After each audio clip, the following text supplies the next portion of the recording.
I'm Megan Pembroke, Public Information Director for the City of Everett, and this is the time we take each month to sit down with Mayor Ray Stephanson and talk about issues that are important to you.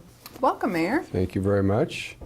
A lot going on. We've started the new year with full speed ahead, so lots to do. Lots to do, and we're going to kind of have a special edition of the Mayor's Update today. You recently had the chance to give your annual State of the City address to the Economic Alliance and other community leaders. So can you give us a kind of a little recap of what you talked about there? Sure, absolutely. Of course, last month we talked an awful lot about Boeing and the 777X, but I'll hit a few highlights. I guess the first thing I would say,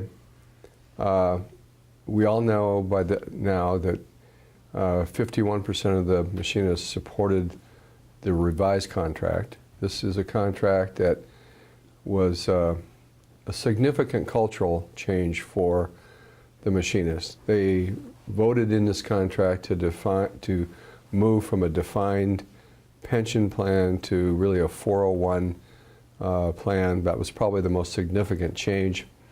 This is a change, frankly, Megan, that a lot of workers in the United States in the last 20 years have faced.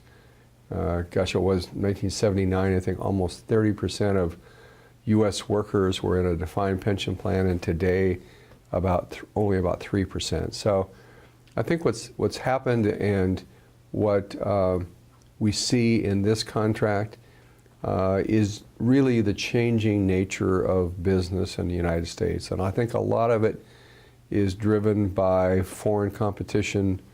I mean, the world's smaller competitors, aren't companies in the next state, they're companies, around the world.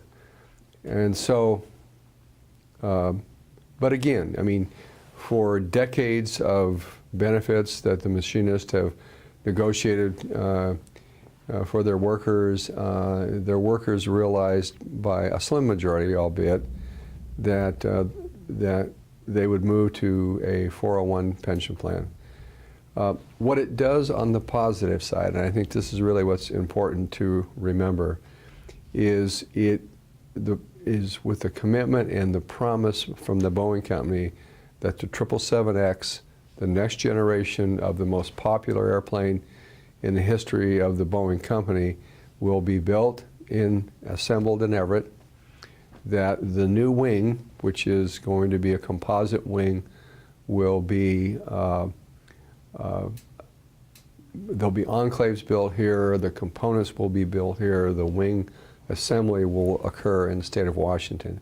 I think we in Everett and Snohomish County are very well positioned to capture that work as well. The importance of that technology is, as I stated before, it's really the future of aerospace. So instead of looking at the possibility of only being able to compete for the 777X assembly, looking at new technology moving to another state, and beginning to see the demise of the aerospace workforce and the aerospace presence in our city, our county, our state, we have a bright future going forward. And so to me, just sort of trying to look at this as pragmatically as I can, yes, compromise and sacrifice were made by the machinist relative to benefits. On the other hand, they have the promise of a long-term commitment of work in this state and in this community. I'm talking 30, 40, 50 years that we're going to see the technology that's being developed today and will be represented really in this new wing of the 777X will be work that follows in the next generation of 757, for example, and then new airplanes and new technology that we can't even imagine. That work will be here. And so a brave vote, a vote that I am deeply appreciative of the wisdom of those machinists. I think most people know, and I've been very open about this, I supported giving the machinists an opportunity to vote. I encouraged them to vote yes. Maybe not the most politically astute position to take, but in my public life, I've tried to get as much information about issues as I can and take strong positions on what I thought was right. And to me, this had two major components for my city and my community and my state. One is the opportunity to preserve and grow jobs for years and decades to come. And then the other was the financial stability and opportunity for the city of Everett. Those two, I think, are very much aligned, but at the same time, I think the benefit of that really outweighs the sacrifice that was made. But I'm glad it's over. I know the emotions continue to run high. I really would encourage union leaders, employees in that union, the Boeing company and the senior management team to really work hard to heal and bring labor relations and management opportunities to work together, back to the table and really build on what I think can be a great and bright future. Well, so as you said, we've talked a lot about Boeing, but it doesn't really stop there. We're also doing a lot of work to diversify our economy, whether it's in healthcare or on the waterfront. Can you talk a little bit about that? I sure can. I guess if you live long enough, you see a lot of different things. But I remember in the 1980s when I was first elected to the city council, Boeing was then still a very big part of our economy. And in fact, in terms of just a percent of jobs, probably more predominant then than it is today. But even in that economy and in that time, we realized that we had to work hard to diversify our economy. I still am thankful for the leadership of Mayor Moore, who with Scoop Jackson and the support of myself as a council member and other council members, really worked hard to bring the United States Navy Homeport to Everett. And the rest is history. I mean, we went through a lot of ups and downs, but second largest employer in the city of Everett. Military bases are consistently very strong performers economically, brings about $400 million into our local economy every year. It's a big deal. And we work hard to make sure that base stays open. We look forward to more growth as the destroyers begin to replace the frigates. We're going to see over 300 more sailors on that base in the coming years. More need for probably single sailor housing accommodations on the base. So we'll be advocating for that, continuing to bring more value to Naval Station Everett. Another initiative that we're working closely with the Alliance and working on is to bring the possibility of expanded Coast Guard assets to Naval Station Everett. We all know the Arctic is warming. There's going to be more responsibility there to ensure those shipping lanes are free and open to trade. I think the Navy plays a role in that, but the Coast Guard does as well. So I think that's another area that I've committed myself to trying to advance the cause of more Coast Guard assets on that base.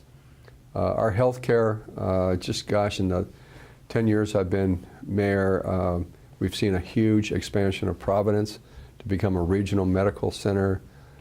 We've seen ongoing expansion of Everett Clinic, led by Rick Cooper, who's a terrific CEO.